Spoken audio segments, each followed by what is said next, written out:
Ce n'est pas à Poutine de refaire l'histoire et la géographie d'un pays qui n'est pas le sien, sous prétexte qu'il le vaut bien, nous dit la vermine. Et ce n'est pas à la vermine d'halluciner sur le sens de la Terre et de dessiner ses frontières, nous dit Poutine.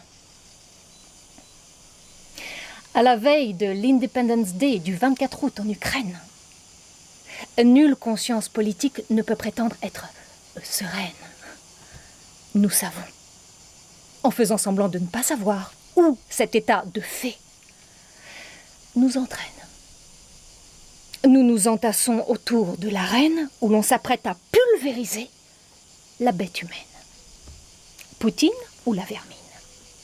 La vermine ou Poutine? Lequel de ces deux monstres sacrés va courber les chines? Pour ceux qui n'ont pas de veine et ont de plus en plus de mal à distinguer les chiens et les chiennes, je leur précise qu'il n'est guère question de l'Ukraine. Pas du tout, mais d'un combat livré par l'OTAN à ceux qui refusent de se soumettre à l'OTAN et à son désordre mondial.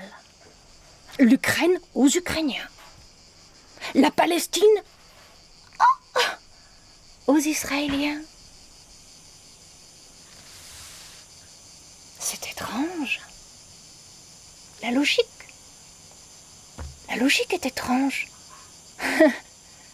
L'Ukraine aux Ukrainiens, la Palestine aux Israéliens. Le sens à la puissance et la puissance à la nuisance, c'est authentique. Autant tic-tac, tic-tac, tic-tac, même si l'Occident s'en défend et s'en prend au dernier des Mohicans, Vladimir Poutine. Mais au juste, qui pourfend qui? Poutine prétend que c'est la vermine. Et la vermine prétend que c'est Poutine le fauteur de troubles, l'auteur de ce nouveau western, pour quelques roubles de plus et quelques dollars de moins.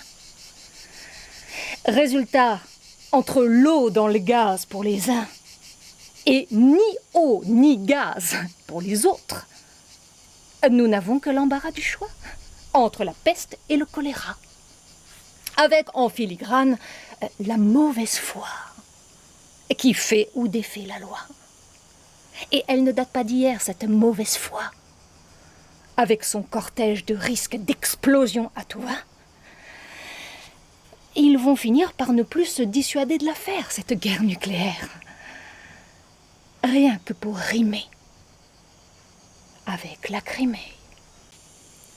Amis, entends-tu le vol noir des corbeaux sur nos plaines? Amis, entends-tu le vol noir du corbeau sur nos plaines?